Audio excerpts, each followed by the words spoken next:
Olá, turma, tudo bem? Vamos estudar hoje aqui a crise de 1929 e a ascensão do nazifascismo, do nazismo, né, na Alemanha e o fascismo na Itália, esses dois regimes totalitários que surgiram no período anterior, pós Primeira Guerra, né, e antes da Segunda, no período chamado período entre guerras. Vamos começar falando da crise de 1929, tá certo? Dê uma olhadinha nessa imagem do lado esquerdo. Vocês podem ver aí uma fila, né? Pessoas numa fila, alguns com uma veste mais nova, outros com uma veste mais surrada. Eles aparentemente estão com cestos na mão, como se fossem receber algo, né? E atrás deles, em contraste, nós temos um outdoor. There is no way like the American way, não há nada como o estilo de vida americano, né? E na propaganda aparece uma família feliz, né? Família branca, diga-se de passagem, né? Toda uma cultura daquela época racista. O pai dirigindo um carro novo, a mãe feliz, com a família formada, os filhos atrás, o cachorro com a cabeça para fora do carro, pegando vento, né?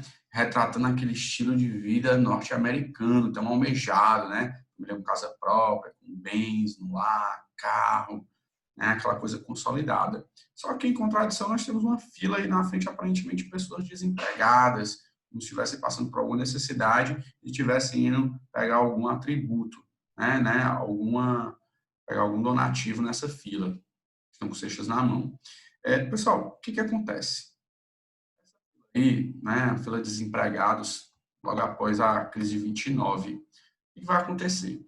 Quando acaba a Primeira Guerra Mundial, os Estados Unidos ele emerge como potência econômica. Veja só, antes da Primeira Guerra Mundial, os Estados Unidos devia dinheiro para a Europa, os Estados Unidos era devedor. Quando acaba a Primeira Guerra Mundial, os Estados Unidos saem de devedor para credor, ou seja, ao invés de dever dinheiro para a Europa devia dinheiro para os Estados Unidos. A economia norte-americana dispara, porque a produção aumentou, eles venderam, né? Houve um grande crescimento econômico nos Estados Unidos. Em paralelo a isso, toda uma propaganda consumista, né, retratando aqui o American Way of Life, como nós falamos, onde as famílias teriam seus eletrodomésticos, o carro do ano, né, aparelhos eletrônicos, tudo isso sendo propagado naquele período nos Estados Unidos e o mundo todo querendo copiar esse American Way of Life, esse estilo de vida norte-americano. Então, o que foi que aconteceu? Quando acabou a Primeira Guerra Mundial, os Estados Unidos emergem como potência, houve essa onda consumista, né? Uma grande euforia de crescimento econômico, porém, somente uma pequena parcela da população norte-americana tinha condições de adquirir esses meios de produção, tá? E a maior parte não tinha. Então, o que aconteceu? Continuou-se a produzir. Chegou um momento que o mercado consumidor não absorvia mais a demanda de produção. E a Europa, que antes era um mercado que consumia, pós Primeira Guerra, eles se recuperaram e eles voltaram a fabricar seus próprios produtos, deixando de comprar os produtos norte-americanos em grande quantidade. Com isso, as empresas norte-americanas, elas tiveram, né, começou a gerar estoque, e estoque gera prejuízo. Se o produto não sai, eu tenho prejuízo. Consequentemente, essas empresas foram enfraquecendo suas ações na Bolsa de Valores, porque as empresas, muitas delas negociam suas ações na Bolsa de Valores, né? Ação, para você entender, é a menor fração do capital de uma empresa, né? Então, a gente pode, por exemplo, ir na Bolsa de Valores e comprar a ação de uma empresa. Isso significa que eu sou dono dela, mas uma pequena parcela, entendeu? E aí o que acontece? As empresas, né, tendo prejuízo, suas ações praticamente não estavam valendo mais nada, houve uma quebra, então, na Bolsa, chamado crash da Bolsa, né? Empresas foram para falência da noite para o dia, pessoas que tinham todas as suas finanças investidas em ações perderam, milhares de trabalhadores foram para a rua e isso afetou o mundo todo. É a crise de 29. Então, entenda, a crise de 29 foi uma crise marcada pela superprodução. Os Estados Unidos produziu mais do que o mercado poderia absorver. Ricardo, mas o mercado não absorvia antes? Como eu disse, apenas uma pequena parcela da população norte-americana conseguia consumir aquilo, eles não iam ficar comprando direto, e o mercado europeu se reerguendo, eles pararam de comprar os produtos norte-americanos. Com isso, houve uma queda nas vendas. E aí as empresas enfraqueceram, consequentemente, suas ações despencaram na bolsa, tá? É interessante, por exemplo, que no Brasil, as pessoas, quando elas querem economizar o dinheiro, elas colocam na poupança, né? E deixam lá na poupança para a velhice. Nos Estados Unidos, eles têm uma cultura diferente. Eles têm o hábito de comprar ações. Quem já assistiu aquele filme O Lobo de Wall Street vai se familiarizar com esse termo, né? Então, eles compram ações. E ações é uma fração da empresa, como eu disse, e aí ela pode crescer, né? Eu comprei, por exemplo, eu compro uma ação da Pague Menos. A Pague Menos, ela está na bolsa né? Capital aberto. Comprei uma fração dela. Comprei uma bolsa, uma ação por R$ 1.000. Daqui a 5 anos, uma ação está valendo 5.000, ou seja, eu vou e vendo, eu ganhei 4.000, né? Então, os americanos têm esse hábito. Só que aí o que acontece? Quando as empresas quebraram da noite para o dia, as ações não valiam mais nada. Consequentemente, além da empresa ter quebrado, quem comprou ações dela perdeu todo o seu dinheiro, entendeu? E nada poderia ser feito. Então, empresas quebraram, trabalhadores perderam o emprego e quem investiu em ações perdeu seu dinheiro. Então, foi um verdadeiro desastre econômico, tá? E aí vem um período de depressão, né? De recessão. A gente tem aí uma pessoa vendendo um carro por $100, né? $100, will buy this car, must have cash, lost all the stock market, né? Por $100 você compra esse carro, né? Perdi tudo no stock market, né? Então, as pessoas realmente ficaram sem nada a ver navios da noite para o dia. Muita gente cometeu suicídio, principalmente as pessoas que tinham muito dinheiro e não sabiam lidar com essa questão, com a falta dele, cometeram suicídio, né? E aí, o que acontece? Qual vai ser a solução, né? Primeiro, vamos entender como é que essa crise interferiu no Brasil. Olha só, era uma economia globalizada. Os Estados Unidos era o maior comprador do café brasileiro. A principal riqueza do Brasil naquela época era o café. E os Estados Unidos era o nosso maior parceiro comercial, era o nosso maior comprador. Tá? Os Estados Unidos está em crise. Ele vai poder comprar o nosso café? Não, não vai. Consequentemente, nós vamos entrar em crise porque o nosso maior comprador não vai mais comprar. E aí o café fica aqui parado, gerando crise econômica também para o Brasil. Foi essa crise que aconteceu no café fez com que o Brasil tivesse que se reinventar e deixar de depender somente do setor agrícola e teve que investir mais no setor industrial, né? Você vai acabar culminando com a ascensão de Vargas ao poder, que a gente vai falar na próxima aula. O que acontece? Franklin Delano Roosevelt, presidente eleito nos Estados Unidos, ele vai ter um plano para poder reerguer a economia norte-americana. Tá? Seria um plano de intervenção estatal. Interessante isso, por quê? Porque os americanos eles são contra o intervencionismo estatal, eles são a favor do liberalismo econômico, intervenção mínima do Estado na economia, e o que o Roosevelt vai propor é o oposto, é a intervenção do Estado na economia. Como? Fazendo obras públicas para poder gerar emprego, concedendo empréstimos para as empresas poderem se reerguer, né? Contratando funcionários públicos para poder fazer a economia girar, entendeu? Com isso, o dinheiro ia voltar a circular e, consequentemente, a economia se reerguer, a engrenagem, né? O governo ia dar o start, ia puxar a cordinha apenas. E aí, com essas medidas, né, tabelamento de preços, de salários também, com algumas políticas trabalhistas, a economia norte-americana volta a se reerguer, tá certo? Não chegou ao que estava antes da crise, mas ela se reergueu. Tá? Então, graças a esse plano chamado New Deal. O que acontece? Como eu disse para vocês, a economia é globalizada. Né? É como aquele efeito dominó. Você tem ali vários dominós em pé, quando o primeiro cai, ele vai derrubando os outros. Então, quando a economia norte-americana caiu, foi derrubando as outras. Vimos como interferiu no Brasil e isso também vai interferir na Europa. Na Europa, o desemprego foi imenso, a recessão foi imensa. Tá? E aí, o que acontece? É importante a gente salientar que teve um país no globo, um país na Terra, que não sentiu a crise de 29. Que país foi esse? A União Soviética. Por quê? Porque a crise de 29 foi uma crise do sistema capitalista. Não foi uma crise do sistema socialista, foi uma crise do sistema capitalista. Então a União Soviética ficou lá muito bem nesse período, né? E se vangloriando para o mundo. Veja só como o socialismo é bom. Essa crise não nos atingiu. Isso serviu, inclusive, de propaganda para o regime socialista. O que acontece? Muitos países da Europa, então, ficam tentados a aderir ao socialismo, outros Não. E alguns vão fazer o quê? Alguns vão tentar reerguer a economia capitalista, outros vão aderir ao regime socialista, e outros nem vão querer o socialismo e nem querem mais um capitalismo, né, liberal, né? Vai surgir, então, regimes totalitários. É o chamado nazismo e fascismo. A crise de 29 permitiu que grupos radicais de direita, contrários ao comunismo, mas também contrário ao capitalismo de mercado, né, liberal, passassem a defender um Estado totalitário que tivesse um controle sobre a economia para evitar que crises acontecessem. Ao mesmo tempo que esses grupos de direita, né, radicais defendiam um regime totalitário, né, onde o Estado termina a economia, eles permitiam que os trabalhadores tivessem algumas conquistas também, mas desde que essas conquistas viessem acompanhadas de um controle do Estado sobre eles, né? Então, por exemplo, sindicatos seriam proibidos, greves seriam proibidos, mas alguns direitos trabalhistas seriam concedidos. Com isso, esses regimes foram conseguindo o apoio da população.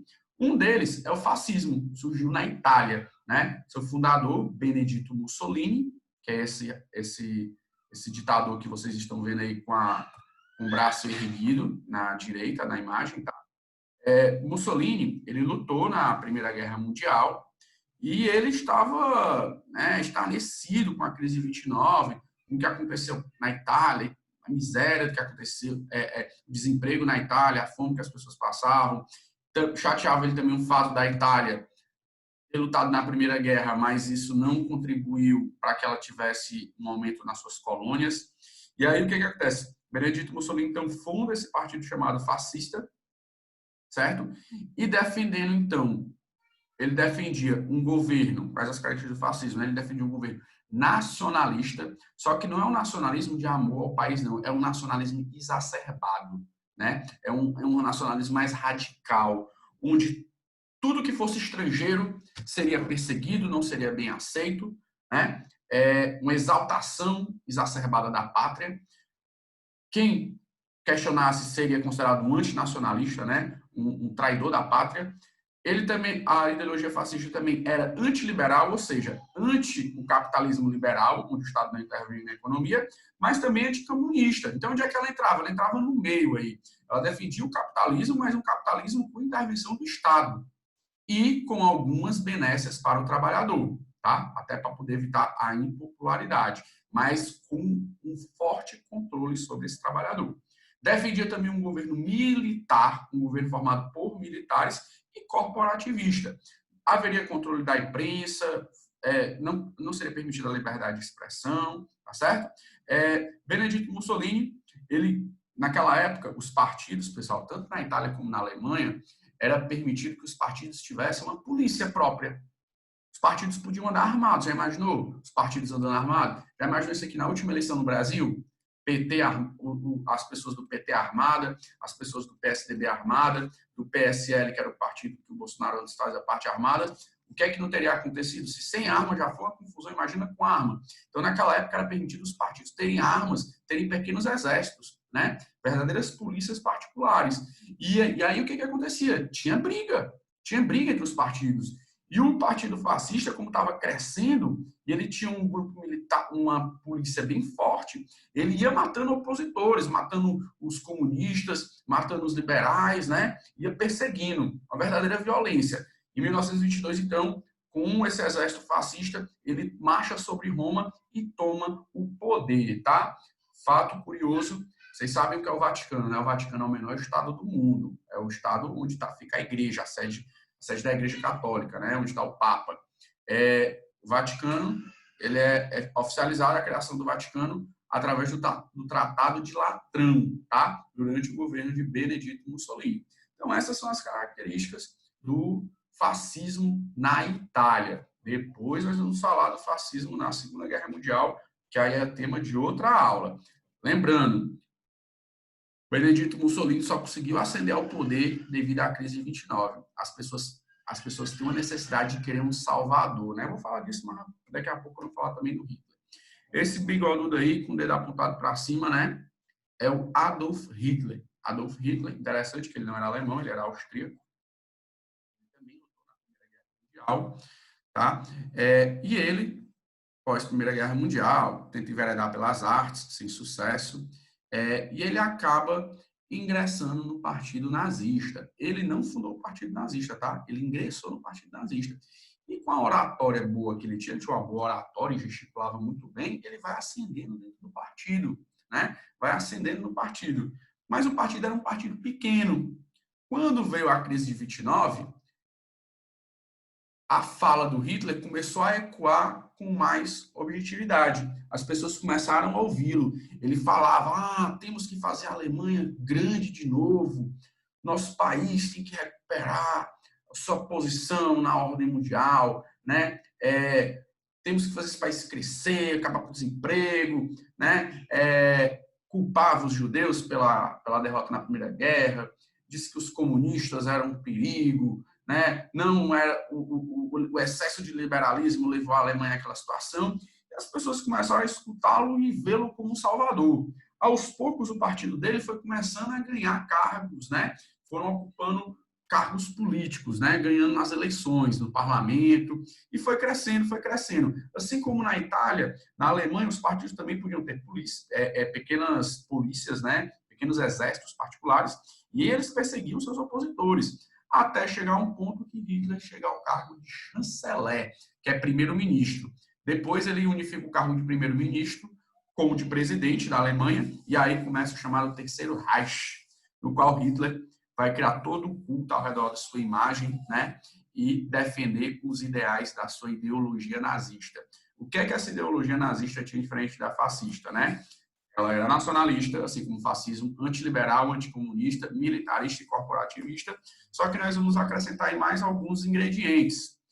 Hitler, a ideologia nazista, defendia também que os alemães descendiam de uma raça superior, chamada raça ariana, uma raça branca, alta, esbelta, né? E que não deveria se misturar com outras raças, que essa mistura levou a Alemanha à desgraça, e que deveria recuperar-se esse ideal da ideologia da superioridade da raça ariana. Também pregava-se no nazismo o antissemitismo, que é o quê? Que é a perseguição aos judeus. Diga-se de passagem que eles não perseguiam só os judeus, eles perseguiam também os ciganos, né, negros, homossexuais, também eram perseguidos. Só que o antissemitismo, mais especificamente, porque o Hitler acusava os judeus de terem sido os responsáveis pela Alemanha ter perdido a Primeira Guerra Mundial, né? Pela Alemanha ter se rendido, tá? E a ideologia nazista também defendia a teoria do espaço vital, que é isso. Hitler dizia que para a Alemanha voltar a ser uma grande nação, um grande país, a Alemanha teria que recuperar territórios que ela perdeu com o Tratado de Versalhes, né? Que foi assinado logo após a Primeira Guerra Mundial. Recuperar território significa o quê? Significa invadir países. E aí essa invasão geraria guerra, né? Aí essa foi uma das causas da Segunda Guerra Mundial. Hitler, a necessidade de Hitler de recuperar territórios que a Alemanha perdeu, foi um dos fatores que ocasionou a Segunda Guerra Mundial, tá, pessoal? Perceba o quê? Se não fosse a crise de 29, muito provavelmente, apesar de que na história não existe si, Benedito Mussolini na Itália e nem Hitler na Alemanha teriam chegado ao poder. Porque foi no momento de crise que a população viu neles uma espécie de salvador, um discurso prometendo fazer os seus respectivos países voltarem a crescer. Isso é muito importante a gente perceber isso na história, porque a gente está vivenciando isso agora no Brasil. Nosso país passou por um momento de crise e as pessoas, ao invés de tentarem se modificar enquanto sociedade, tentam se agarrar em políticos. É o Lula que vai salvar o Brasil, é o Bolsonaro que vai salvar o Brasil. Quem pode salvar o Brasil é somente quem? O povo brasileiro. Cada um desempenhando de maneira exemplar o seu papel na sociedade, contribuindo, cumprindo com um contrato social, como diria aí os filósofos iluministas, tá certo? Então, é fundamental que a gente entenda esse processo da história para percebermos que quando as crises acontecem, não devemos nos agarrar em salvadores, de modo a não cometer novamente esses erros na história, né? E interessante é que as pessoas reparavam no discurso apenas o que lhe interessava, aquilo que era exagerado, elas fechavam os ouvidos, né? Tapavam os ouvidos e fechavam os olhos, né? Vivemos isso na eleição do Brasil. As pessoas viram no candidato eleito o discurso de Salvador, que iria acabar com a corrupção, mas fecharam os ouvidos, taparam os ouvidos para o restante do discurso dele, um discurso, né, machista, homofóbico, né, entre outras características, tá certo? Pessoal, espero que vocês tenham entendido a relação entre crise de 29 e a ascensão do nazifascismo, ok? É isso, um grande abraço e até mais.